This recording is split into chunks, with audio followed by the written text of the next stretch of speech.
Hello. So let's start with Washington's point about the acceleration of the process of aging, which seems intrinsic to many of our concerns here. Over to you, Washington. Not every people is the same. Aging is set by different factors like accessibility to resources, food and nutrition, environmental conditions, genetic traits, and life choices. This directly influences the factors that we discussed already, the social factors, the economic factors, and the pathological factors, which a person who is financially sound and who takes care of his body, who is able to take care of his body, the aging is not the same with a person from a lower income. With a person from a lower income strata, he is not able to procure the resources to take care of his body. Either it is the food or the services required to keep and maintain his body in a pristine condition. So with these people, as the process of aging is accelerated, their chances of getting their chances of getting employed, their chances of not contracting any diseases, the chances of committing themselves to new social relationships, the chances of being integrated into the social world, so and as Arjun has pointed out, and not become invisible, is quite less, and it aggravates the process of aging and vulnerability itself. That's very interesting because one thinks of aging as a natural progression, but Washington emphasizes that there is an acceleration itself because of conditions not intrinsically biological, as in not just rooted in the body, which is very good to start thinking about another line of thought. And that brings me to Arjun's point that there is the question of subjectivity, which is what Washington is implicitly addressing also, and questions of agency, which diminishes with age, but in some cases gets accelerated. So let's spend a couple of minutes talking about the question of subjectivity and agency. Arjun, would you like to go here? The notion of subjectivity is deeply rooted to our ideas of our bodies and to our idea of the relationship with the rest of the world.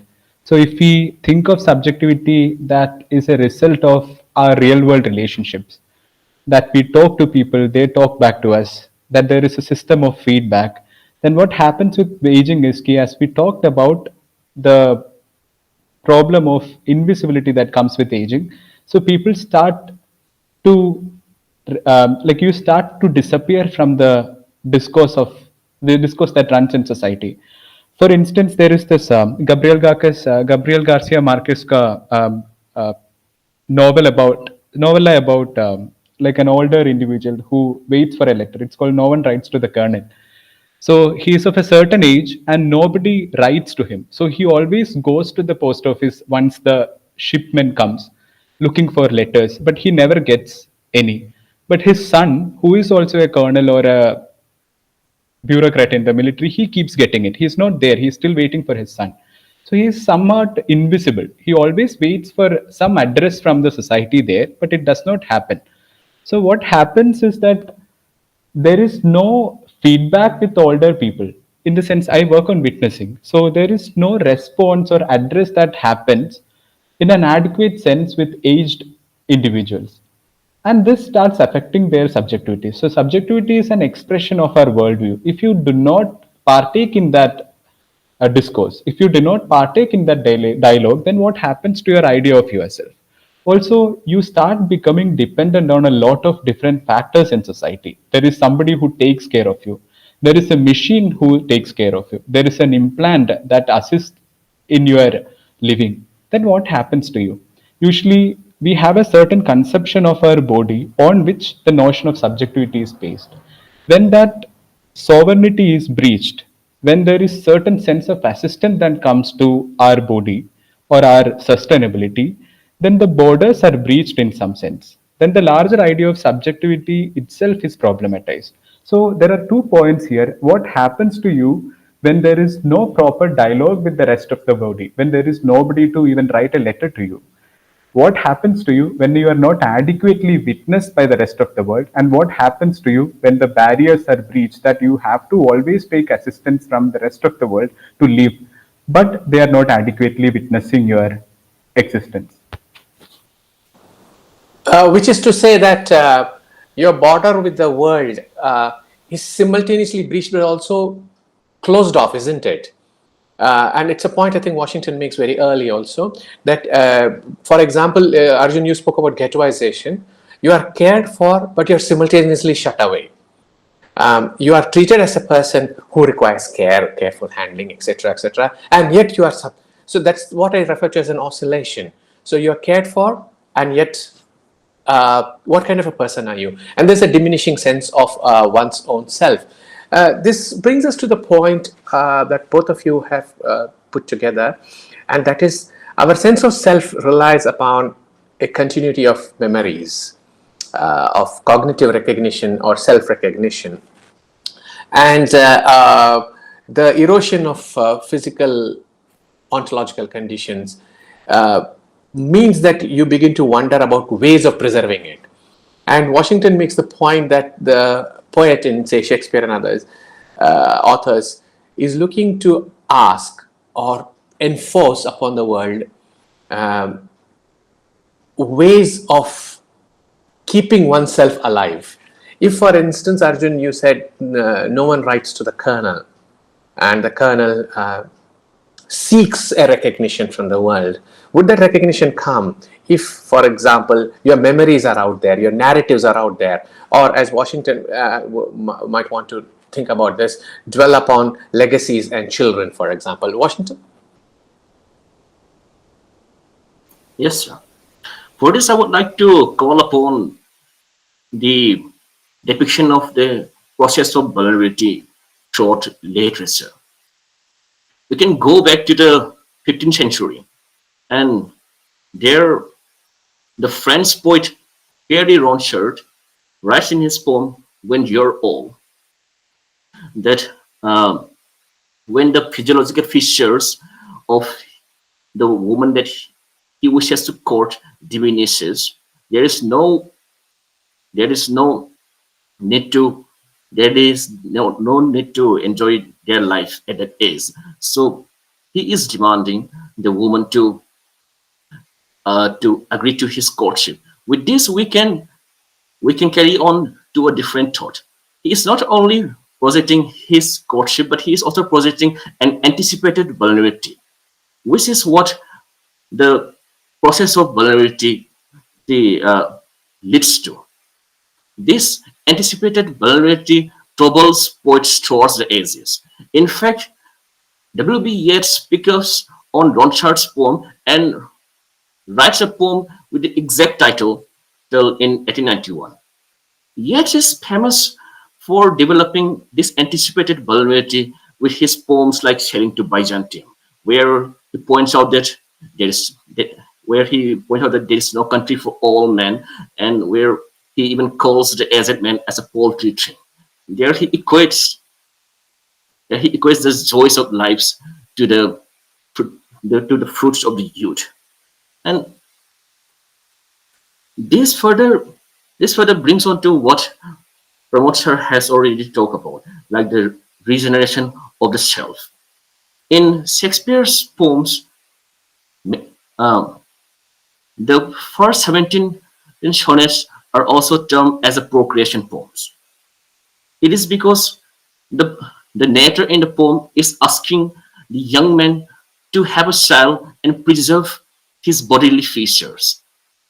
The narrator is afraid that if the bodily features are not preserved, the bodily features would die with the young man. But it is just not the bodily features that the narrator is afraid of. In fact, the first line of Shakespeare's sonnet starts like this: "From fairest creatures we deserve increase." Here, increase need not necessarily mean preservation. Increase also means regeneration.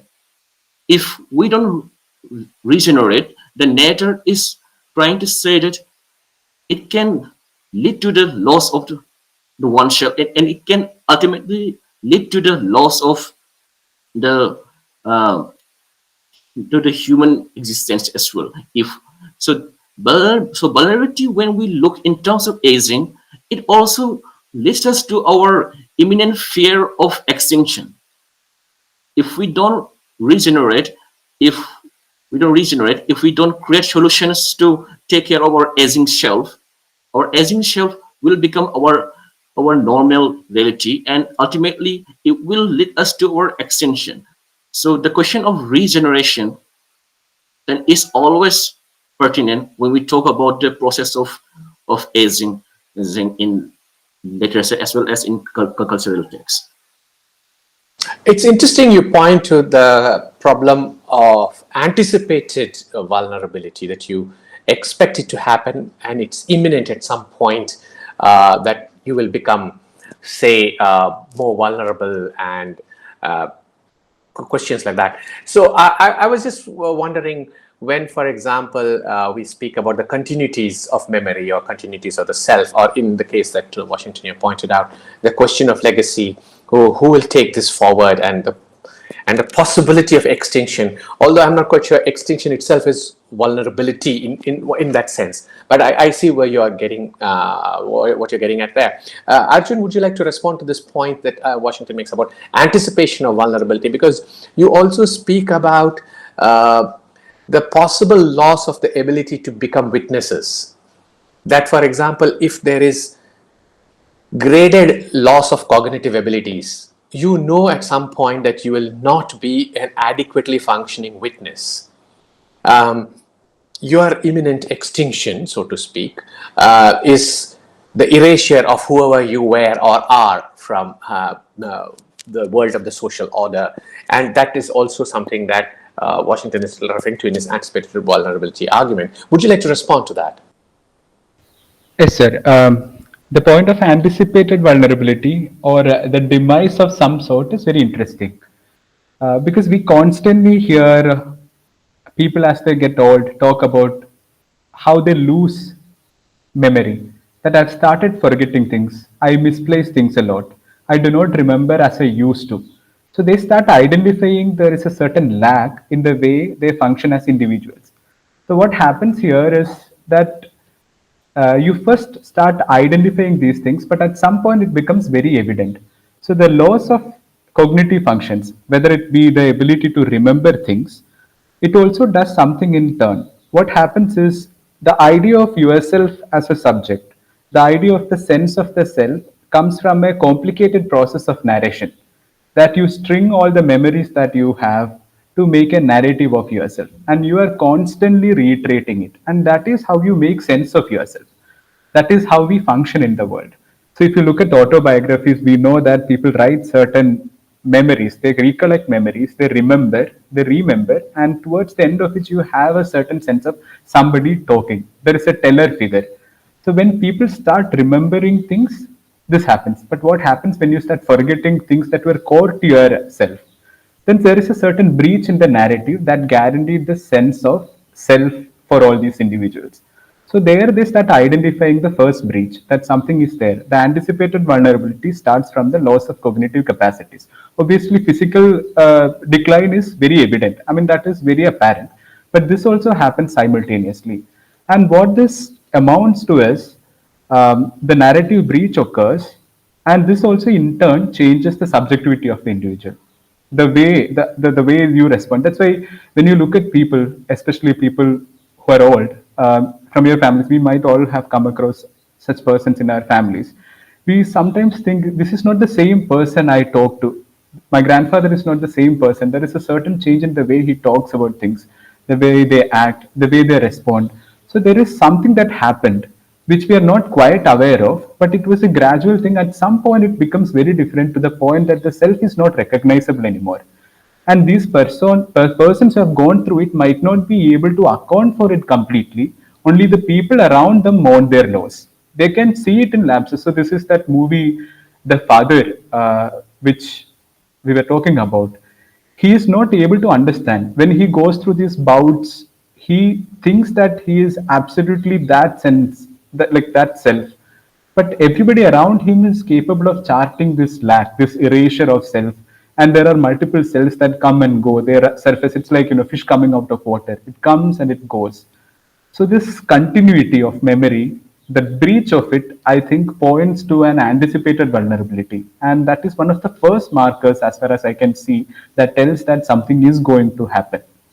Yes, but Washington's interesting take on this is also the anxiety about this, which results in injunctions and requests that you need to have children that will carry on the family line, and that has very different connotations based on class. For example, we know that royalty has a different way of looking at anticipated vulnerability, because their anticipated vulnerability is to do with the vulnerability of the throne or the positions they have come to occupy, which brings us back actually to the points we made about the social and infrastructural conditions in which we experience aging and aging related vulnerabilities. So I want to now move on to the point that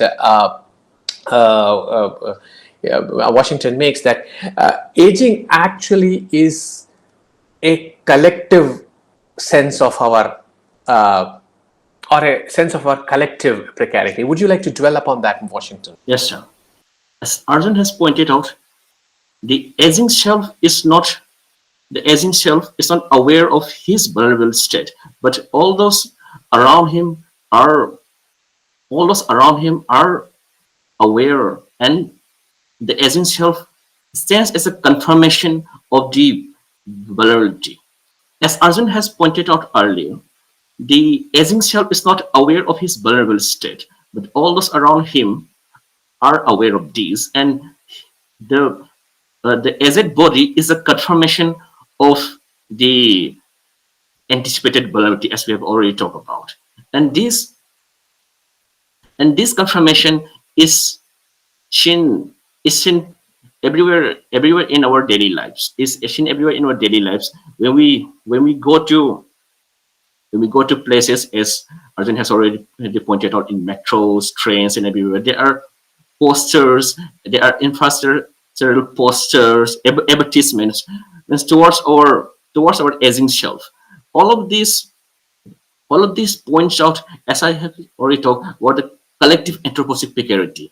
So that is why we see all these posters about our health, all these posters about our nutrition, all these posters about our financial stability, all these advertisements about our well-being, all around us, plastered all around us. This has to do with, as I have developed earlier, our anxiety of regeneration, and our anxiety of preservation. Sir has already pointed out about the different opinions of preservation and regeneration, and bearing upon the class structures. But collectively, we are also plastered. We are also plastered and reminded of our aging vulnerability everywhere we go. So this is a confirmation. This serves as a confirmation of our collective anxiety and our collective precarity. Now, I rather like that, because it brings us full circle from self to community and back to community again. Because in many ways, what both of you have been talking about is there's a social and a cultural imaginary around aging, which tells us that you have to take care of the future, you have to have your financials in place, you have to have this in place and that in place, etc., etc. Which also, again, refers back to the point both of you have individually and together made in your discussion about structures, including technologies, that will help us keep going in some sense, even when there is a deterioration of something. So we'll conclude with this question of technology, which Arjun has some interest in, about what happens to the nature and the notion of selfhood if we are in a state of machine-assisted living. Arjun? Now, this goes back to the point that we made earlier. To have somebody assist you to do things that you used to do by yourself. And this starts from when we are a kid. I mean, there is certain sense of assistance that we have all received or garnered from people around us. But once you move to, but the response is different once you are older. And the reasons for it would be varied. But once you are an older individual, the moment a machine is assisting your living, or if it's a person, what happens to the sense of self has to relate to the loss of agency. In some senses, the barrier that determines your relation with the world, the barrier that preserves your agency and sovereignty, is breached. So you can't live as a functioning individual all by yourself. There needs to be the presence of something else that sustains your life. And this radically changes the notion of our body. So we carry about ourselves in the world rooted on the notions of our body. This is a concept that is fundamental to us. We relate to the world primarily through our bounded self. So the notion of the bounded self is breached with the introduction of something foreign here. So there is a sense of contamination that happens. There is a sense of breach or invasion that happens. So you're not the bounded self that you used to be anymore. So the notion of self and subjectivity is rooted in this. And what happens when something else comes into the picture? You are not a functioning individual in the old sense. You are somebody who depends on something else to carry about your life. So there comes the vulnerability because you can't sustain yourself. Something else is totally taking control of your life. You are entirely dependent on something else. If it fails, I fail. If the implant does not work one day, or if the machine that helps you breathe does not work someday, or if the person that comes to help you to meet your basic requirements does not turn up one day, then what happens to you? And this was very evident during the pandemic when people were deprived of very basic requirements, when care persons would not come to their homes, when they would not be given care in the hospital, then you can't go on living the life the same way that you used to. So then the idea of our self also changes, because this idea comes primarily from the notion of our body, because the notion of our body has taken a radical change here. Yeah, that's interesting, because then we are talking about a different kind of dependency also, a techno-assisted living, a techno-assisted aging, and therefore a techno-assisted subjectivity and identity itself. And it reiterates what we have been arguing, that there is the intrinsic vulnerability of the human form precisely because we are a biological organism, but also because the biological organism is rooted in structures, whether it's the family or the economics of it, health services, insurance, and things like that. But it's also interesting that what has come through in our discussion is that there's a cultural imagining of vulnerability. There's a cultural construction of vulnerability. This has to do with the several literary texts that both of you cited from, but also cultural contexts such as insurance, the public health notices, the notices issued in public interest, as they call it, about insurance and other things, which constantly reiterate that we are vulnerable. But it's what I take away from this is that not only are we aware of our progress towards vulnerability, although at a certain age you don't think of your mortality, you don't think of your vulnerability, but as you progress in life in terms of age, this comes home to us. But it's also interesting because many of the other things that you have been talking about have to do with questions of social policy, the role of the state, the responsive state, and the responsibility. I think Washington used the word. What is the responsibility of the state towards the aging population? And we know that India is headed towards a Japanese kind of system